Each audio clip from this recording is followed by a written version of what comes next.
नमस्कार। आओ कुछ सीखें, आओ कुछ जानें।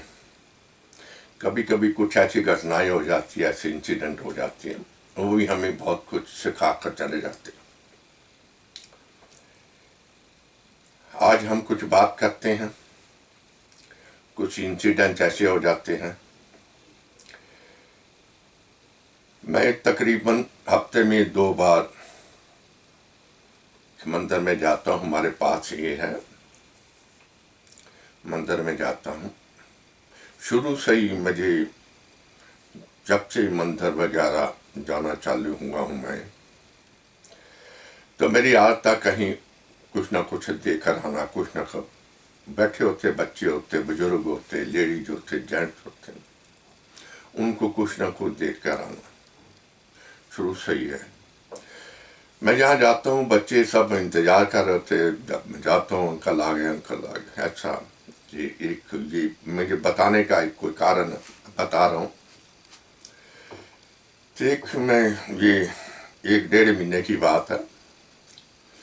तो मैं माथा टेक के पहले जो भी, तो मैं बाहर उनको सबको 10-10 रुपए दे रहा था। लेडीज हो, बच्चा हो।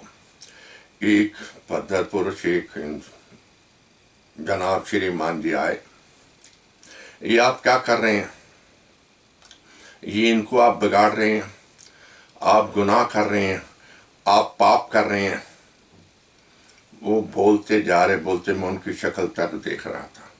पीछे पंडित, 4-5 पंडित वहाँ रहते हैं, दो मुझे जानते हैं। वो 1-2 पंडित आके खड़े हो गए, कहते मेरे को इशारा करते कि ये गुनाह है, ये पाप है, आप पाप करने आते हो, ये है, वो है, बिगाड़ रहे हो।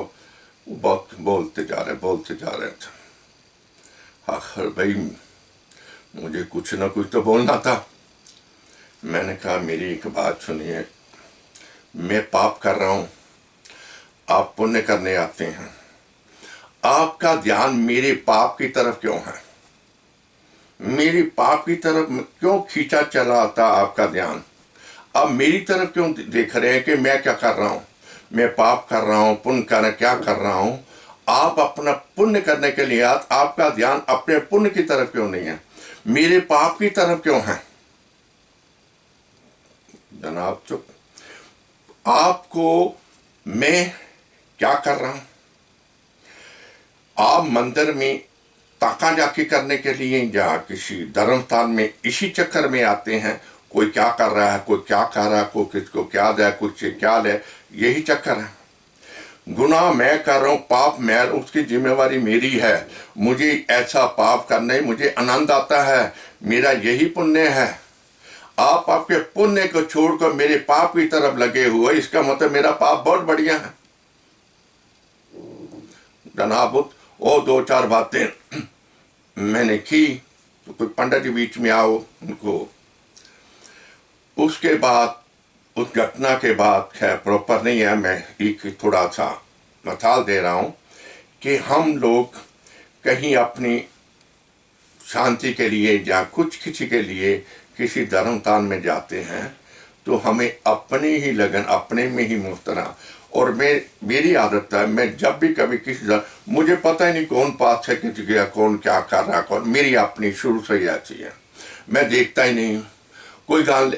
हमने ये देखा है तकरीबन कहीं भी जाओ, कोई उल्ट पुल्ट कर रहा होता, उल्ट पुल्ट नहीं कर रहा हूँ अपने, ठीक है, बीच में पंडित जी आ गए या कुछ सियाने आ गए, उनको टोक देते, नहीं ऐसे नहीं करना चाहिए, ऐसे करें, ऐसे नहीं करना चाहिए, ऐसे करना चाहिए।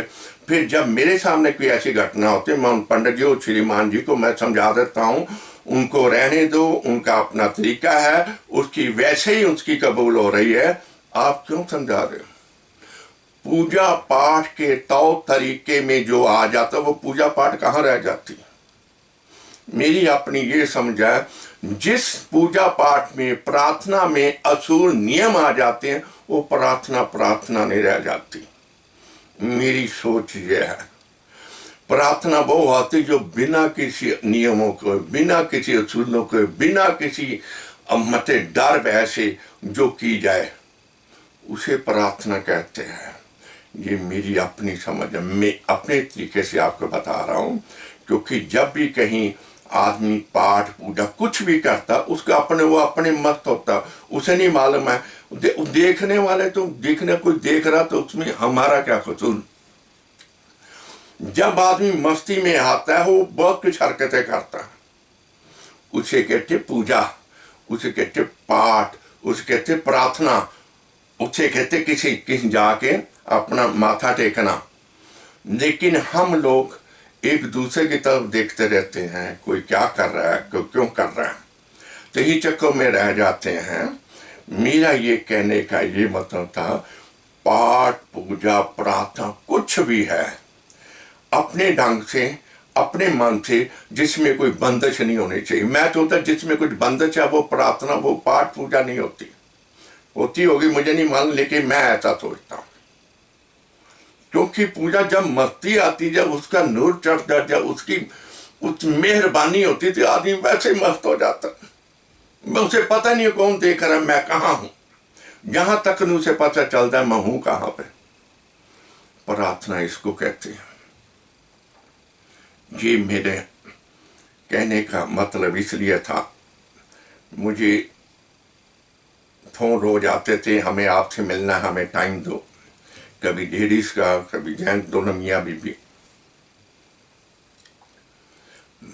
कि हमें जरूर मिलना। मैंने फिर आकर उनको कहा चलो आप कल आ जाओ मिल लो।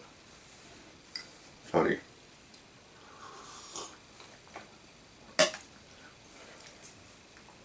वो मियाँ बीबी मेरे पास आए। आप यकीन करिए, वो आते देख के नमस्कार जो भी है, वो बात उन्होंने कम भी, रोना उन्होंने ज़्यादा की। मैं बात करो रोना, फिर मैंने उनको उनकी हालत पर छोड़ दिया। कम से कम 8-10 मिनट वो दोनों कुछ बोलते रहे और रोते गए। मियाँ भी रोता रहा, वो बीबी भी रोती रही। फिर मैंने सोचा कि रोना इनके अंदर भरा हुआ है, ये निकल जाना बहुत जरूरी है। और याद रखो, आदमी वहीं जाकर रोता जहाँ कहीं भी वहीं जाकर रोएगा जहाँ उनको थोड़ा सा अपनापन मिलता है, जहाँ विश्वास होता है। वही आदमी अपना दिल की पड़ास निकालता, हर जगह नहीं निकालता। मैंने कहा चलो इनको निकालने दो। उन्होंने फिर थोड़ा शांत किया, पानी वगैरह उनको पिलाया। मैंने कहा बताओ क्या बात है। कहते जी हमारा बहुत बुरा हाल है, हमारे लिए घर में खाने के लिए कुछ नहीं होता, हमारे घर से जॉइंट फैमिली से निकाल दिया गया, हमारे अकाउंट सब बंद, कोई ऐसी हालात, ऐसा सिस्टम बन गया, हमें पता ही नहीं चलता हुआ क्या। सारे अपने, हमारे भाई हमारे अंगेज हो गए, बाप अंगेज हो गए, साल क्यों हुआ किस लिए हमें नहीं मालूम। किराए पर रह रहे हैं, वो बेचारा माल मकान, उनका मैं शुक्रिया अदा करता हूँ जिन्होंने उनकी सहायता कर रहे हैं। वो कहते हैं माल मकान, वो कहते कोई बात नहीं, आप चिंता मत करो, जैसे टाइम आएगा आप हमें देते रहना, कोई बात नहीं है। क्योंकि हमें मालूम है, और बड़ी अच्छी फैमिली से वो दोनों थे, बहुत अच्छी फैमिली से, हालात उनको यहाँ ले आए। कहते फिर रोना, कहते आपको क्या बताऊं, सुबह रात को कैसे गुजारा कर, सुबह चाय पानी पीने नाश्ते के लिए कुछ नहीं होता। बड़ी लड़की को, मेरी लड़की है 8 साल की, इनके पिता ये इनको साथ ये मंदिर में जाते हैं, वो दूर खड़े हो जाते हैं, उनको कहते हैं कोई इसको रुपया देता, कोई 2-5 कोई ऐसा देता, कोई ऐसा करके कोई दूध की थैली, कोई ऐसा। जब उसके 20 रुपए कुछ ऐसा हो जाता है, फिर आपके बाप के पास आ जाती है, फिर वो कहते हम आधा किलो दूध, कुछ चीनी, कुछ रात ब्रेड लेकर आते, तब हम खाते।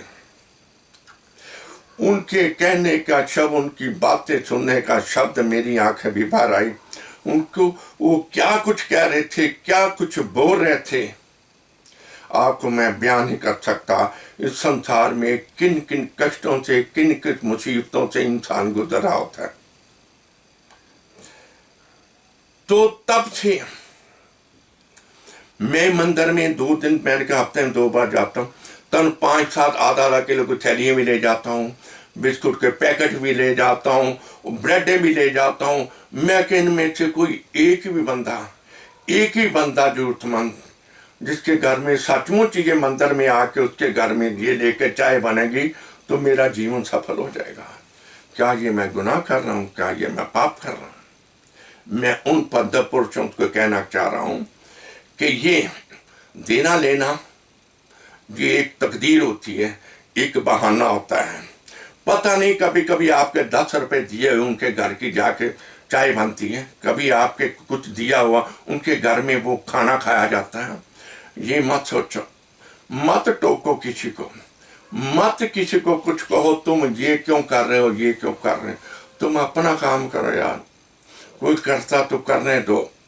वो उनकी हाला मियाँ बीबी की सुन के तो मैं दंग, मेरे रोंगटे से खड़े हो गए। आपको शब्द ऐसे ऐसे उन्होंने बताया, हम कैसे कैसे जा करते हैं, कभी मैं चले जाते, कभी ये चले जाते हैं, बेटी को आगे मंदिर के वहाँ खड़ा कर देते हैं। और इसलिए डर भी लगता है कोई जान पहचान वाला देख ना ले, जान पहचान वाला कोई जान ना ले, ये भी डर मन में होता है। इस तरीके ये हमारी हालत है, हमें इस हालत से निजात दिलाइए। हम क्या करें? हम बेबस हो गए हैं, नौकीन को सब जानते, कहाँ जाएं, क्या करें? मैं आपको क्या बताऊं उनके क्या क्या शब्द थे। खैर, मैं नहीं कहूँगा मैंने उनके लिए क्या किया, उनको कहाँ जब्त कराया, कैसे किया, लेकिन हाँ, वो उनकी प्रार्थना ऊपर वाले ने सुनी, वही करता है। करने कराने वाले तो वही, हम आप कुछ नहीं करते। एक बहाना बन जाता, कोई कुछ कहता, 10 बंदे आपको कुछ कहेंगे, 9 का असर नहीं होगा, सिर्फ 1 का असर होगा। जिसका काम उसने बनाना होता वही आपके मन में अंदर घुस जाता है, जिसका काम उसने करना होता है। ये मैं कहता हूँ, जिंदगी में करते जाओ, करता बनो, देना और लेना। आदमी ईश्वर से प्रार्थना है ये दिन कभी ना आए, ये दिन सदा रहे। यही मैं सबसे प्रार्थना करता हूँ, यही मैं सबको कहता हूँ, यही मैं सबको समझाता हूँ। ऐसे बनो। कहाँ कर रहे हो, किस लिहाज में, किस पोजीशन में कर रहे, ये भूल जाओ। कोई क्या कह रहा है, कोई क्या बोल रहा है, कोई क्या सोच रहा है, ये सब चीज़ों से बाहर आ जाइए। कर्म करो, अच्छा करो और किसी के काम आ जाओ। यही मेरी प्रार्थना है, यही सबको मैं सिखाता हूँ। उनको, मियाँ बीबी को तो ईश्वर ने उनको ठिकाना दे दिया, जो उनके घर वालों से भी मैं मिला था, उनका जश्न ईश्वर ने कोई ना कोई बहाना बना होता है उनका ये कारण। लेकिन जो दौर आया, उस दौर की वो जिंदगी में मैं भी नहीं भूलूंगा, लेकिन वो भी नहीं कभी भूलेंगे। वो भी जब भी मंदिर, गुरुद्वारे, कहीं भी धर्म स्थान जाया करेंगे, हमेशा बांट कर आया करेंगे, हमेशा देकर आया करेंगे। अरे ये देना ही तो सब कुछ है, लेना नहीं है। लेना तो उससे लो, देना सबको दो। यही मेरी प्रार्थना है, यही मैं सबको सिखाता हूँ। ये सच्ची कहानी होती है। मैंने कहा बहुत सी ऐसी घटनाएं होती हैं। वो ग्रहों के बारे में तो रोज हम 36 चैनल चल रहे हैं, लेकिन हकीकत जो बातें होती है वो भी आप तक पहुंचनी चाहिए। हमें पता होना चाहिए हम कहाँ कैसे कुछ अच्छा कर सकते हैं, हमें कुछ तरीके का पता होना चाहिए। मैंने क्या आपके साथ शेयर करूं ये बातें, ठीक है। आज बात इतना ही, फिर किसी विषय पर बात करेंगे। नमस्कार।